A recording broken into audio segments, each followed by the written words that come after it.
Track 2, Mangala Sutta. The first phase of life, the preparatory stage, or the growing up years.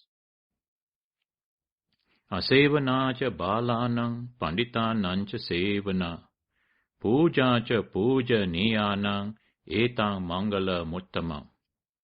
Not to associate with fools, to associate with the wise, to respect and honor those worthy of respect. This is the highest blessing. In the early phase of life, when the child is young, the child will imitate whatever he or she sees. They won't understand, but they will just imitate. So when they associate with foolish people, who always think all sorts of bad things, speak bad words, and are very rough, rude, and unskillful in their actions, they will naturally follow these foolish people. Wise people, on the other hand, have good thoughts in the mind, filled with love and compassion. They also have right speech and pleasant speech, and they don't resort to lying, slandering, and gossiping. They have right actions. They don't kill, they don't steal, and they don't commit sexual misconduct, and so on. So when the young ones associate with wise people, they will naturally follow them. Now those worthy of respect are the Buddha, Dhamma, and Sangha, and also our elders in age and in wisdom. Honoring those worthy of respect paves the way for children to learn from their knowledge and their good qualities. So these three blessings are the foundation of early childhood. They are not to associate with the fools, to associate with the wise, and to respect and honor those worthy of respect. Actually, the blessing should really begin from the mother's womb with the cultivation of metta. When the unborn baby in the mother's womb is about 5 months old, the auditory organ responsible for hearing is already fully developed.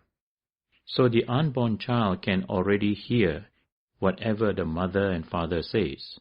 So that should be the early education. The emotional imbalance and feeling of insecurity in later years, as teenagers and adults, these can often be traced to the early childhood or even before birth when the baby is still in the mother's womb. Contemporary early childhood educators emphasize the first 6 years of childhood as crucial period for children's education. Moreover, when the child is brought up amidst love and compassion, they will be able to recognize these qualities as they grow up, and they will also be able to give love and compassion to others. The problems of delinquency, bullying, drug abuse, emotional imbalance, resulting in suicides, domestic violence, and breakdowns in family life, and many other issues, all have their roots in early childhood, the childhood upbringing. So parents have a very important role to play to contribute towards peace and harmony in the world that we live in. The next stanza also refers to the young ones. It says, Patirupa desa vasocha pubbeja katapunyata atasama panidicha etang mangala muttamang. To live in a suitable locality, to have done meritorious actions in the past, to set oneself on the right course. This is the highest blessings. Patirupa desa vasocha, to live in a suitable locality. Here you can understand that the Buddha also recognizes the importance of your environment. You need a healthy environment and an environment where there are good people and where the children can have access to learning good things. There is a well-known Confucianist story that will illustrate this point. Mencius was a student of Confucius and became a great scholar in his own right. When he was young, he lived with his mother in a place near a graveyard. On and off there would be Chinese funerals, and young Mencius would wait, and every time he heard the funeral procession coming, he would run to the cemetery. He would watch the undertaker doing all sorts of things, and he would imitate the undertaker, and he would see people throwing papers and so on. Then the boy went back home and he did the same thing at home. But Mencius' mother did not want him to be doing such things in his life. So she thought, I will move. I will shift a bit further away from here so that he will not go to the graveyard. So the little boy could not go to the graveyard anymore. But this time, the city market was nearby. He would go to the market and watch all the activities of the merchants, and when he came home he imitated them, chopping meat like a butcher, pretending to haggle over prices and so on. Then his mother thought, no, this won't do. So she did not want him to grow up like that. Now his mother realized that the environment, the surrounding in which she brought up her son, were very important. Mencius' mother wanted him to study and to become a learned person. So his mother eventually moved again and stayed close to a school. It was actually a Confucianist school, and this boy would go to the school grounds, and even if he did not go into the classroom, he would just listen from outside. That was how he eventually became a great Confucianist scholar. So this is an example of how important the surrounding environment is to a child. And parents have a duty to provide the children with a suitable environment. And of course, in the Buddhist context, a suitable environment would also mean having a place where the children can go and associate with Sangha members and receive proper Dhamma education. Then the next virtue, the next blessing Buddha mentioned is Pubbeja Kata Punyata. Merits create opportunities for one's material as well as spiritual well-being. They are actions which are done with joy and happiness to benefit others. Traditionally, we talk about the 10 meritorious deeds, and they are dana, generosity, sila, morality or good conduct, bhavana, mental development, apachayana, reverence, vayavacha, service, patanumodana, transference of merits, anumodana, rejoicing in others' merits, dhamma desana, expounding the Dhamma, dhamma savana, listening to the Dharma, ditthiju kamma, straightening of views, that is to cultivate right views. Now these are the 10 meritorious deeds. The first 3 actions, dana, sila, bhavana, they form the basis of all the other meritorious actions. A child who has performed such merits in his or her past lives will naturally be born in a lap of luxuries, or at least in a comfortable home. He or she will tend to be more cheerful and confident by nature. Meritorious action can also be inculcated during early childhood days so that by the time the child becomes a teenager and adolescent, he or she would already have acquired a storehouse of merits.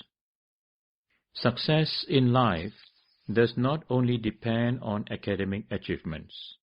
There are many professional people who are successful academically, but they lead rather miserable lives. So it is very important for parents to pave the way for their children to perform acts of merits through various cultural and traditional practices during Buddhist festivals such as Vesak, New Year celebrations, and the offerings of dana to Sangha members, on Memorial Days, and so on. Through their participation on such occasions, the young ones will be exposed to merit-making, and lessons can be learned through such informal activities. Meritorious actions will naturally open up the path for the child's progress in their studies as well as in their ability to interact with good friends. The next blessing is about Attasama Panidicca, that is to set oneself in the right course. Often, young ones do not know what they really want to do. Even up to their college or university level, they would say, "I don't really know what I want to be. All depends on my result." The truth is that their aspirations have been clouded by various worldly considerations and expectations. We are born because of some unfinished business, something that we wanted to do or some people that we wanted to help, but we could not fulfill our task when death cuts us off. However, our wishes and aspiration lives on, and we take a new birth. Owing to all the distractions around us, we have little or no time to allow our past aspirations to surface, because we are too busy. With that very tight daily timetable, they keep us occupied, as our parents are also busy working. So we have to learn swimming, singing, go for music, piano lessons, and other tuitions. Our minds are always occupied with things to do, no time to connect with our past life's aspiration. This can be very frustrating experiences for the young ones. Anger and resentment can arise because our new environment, the family and household that we were born into, is so different. That's why we see many young ones angry, unhappy, and rebellious, because they don't fit in with the new environment and the new environment that they are born into. So they feel rather lost, until one day they encounter with something, someone, or some dream that strikes a chord in their heart, something familiar, something that they have seen or experienced before, what we call déjà vu. This may suddenly activate their subconscious mind. They will be restless at first, wanting to do all sorts of things to fulfill their unfinished business, but then that will settle down when they come to their senses. We are all conditioned or guided by our subconscious mind, by things or events that have been strongly impressed or imprinted in our minds from life to life. Hence the need for good parental guidance and a Dhamma upbringing that will also connect us with our spiritual guides, our guardian deities. These are usually our own past parents, teachers, relatives, or friends who are still caring for us.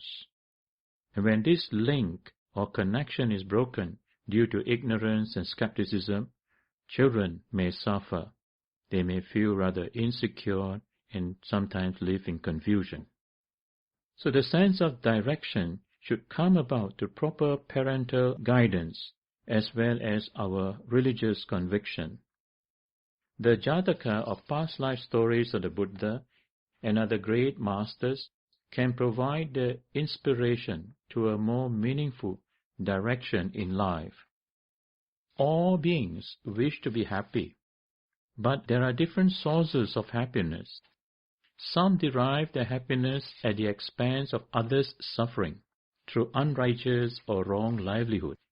Hence the need for proper guidance at the early stages of one's life.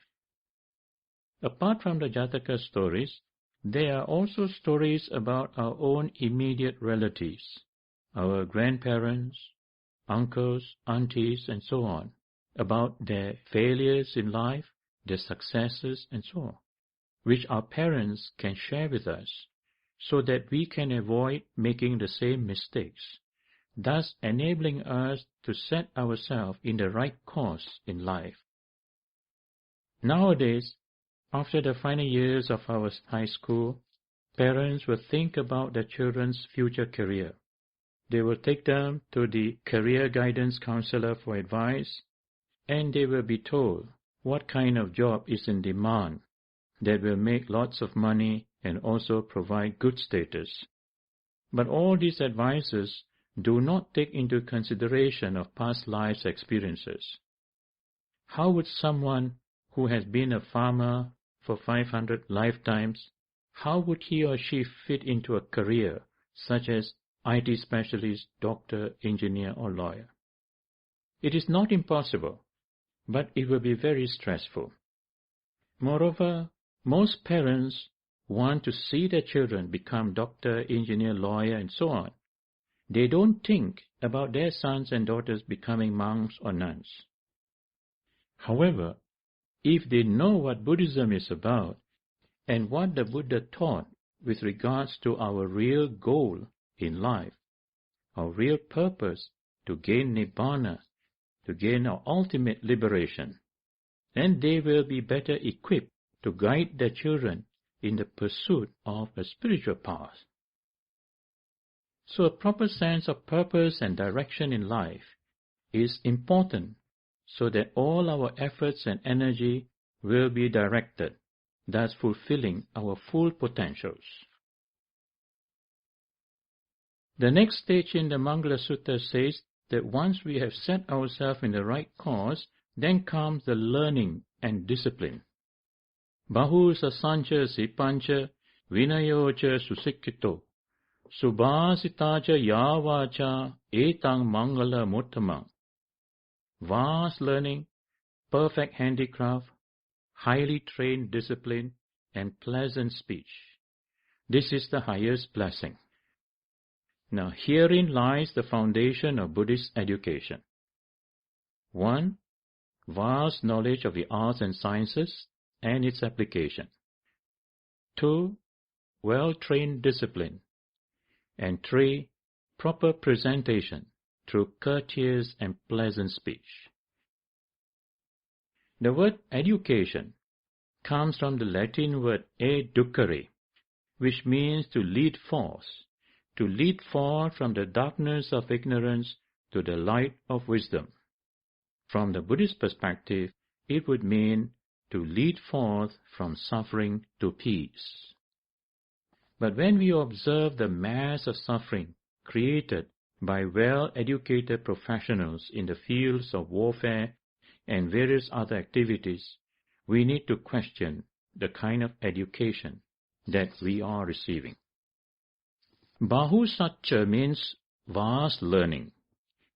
At the time of the Buddha, the learning of arts and sciences was mainly through listening. By listening to teachers, you gain knowledge and experience. And not only do you need to gather knowledge and information, there is also sippa, which means handicraft, that is practical skill. You have the knowledge and you must know how to apply the knowledge. Learning through teachers who are able to transmit not only knowledge but also living skills are very useful compared to the modern-day e-learning through internets, which lacks the personal touch and the transmission of values and living skills. Moreover, the transmission of knowledge from teacher to pupils involves wisdom and compassion on the part of the teacher, and respect, humility, and gratitude on the part of the student or listeners. These are the values that are lacking in today's educational system. Hence the need to supplement our contemporary education system with Dhamma education through non-formal as well as informal means.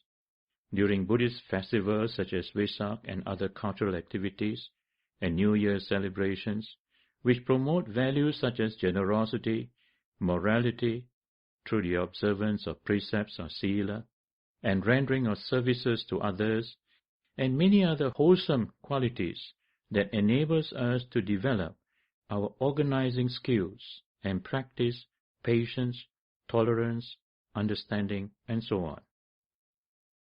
Our current information-based education needs to be balanced with a value-based Dhamma education, so as to ensure peace, harmony and stability within the family, the nation and the world. The next blessing is about Vinayocha Susikkito, which means well-trained discipline.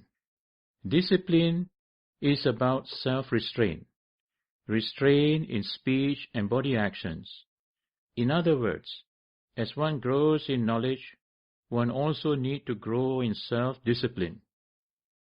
Then the next quality, Subhasitacha Yavacha, that means you are able to present and speak in a courteous and pleasant manner.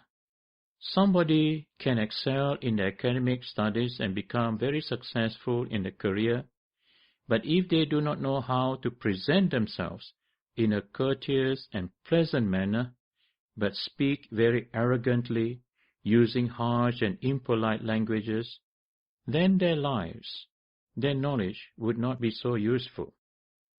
So these teachings so far are for us to cultivate the necessary values in the earliest stages of our life, so as to lay the foundation for the next stage of life as a householder, if we so choose to marry and bring up children.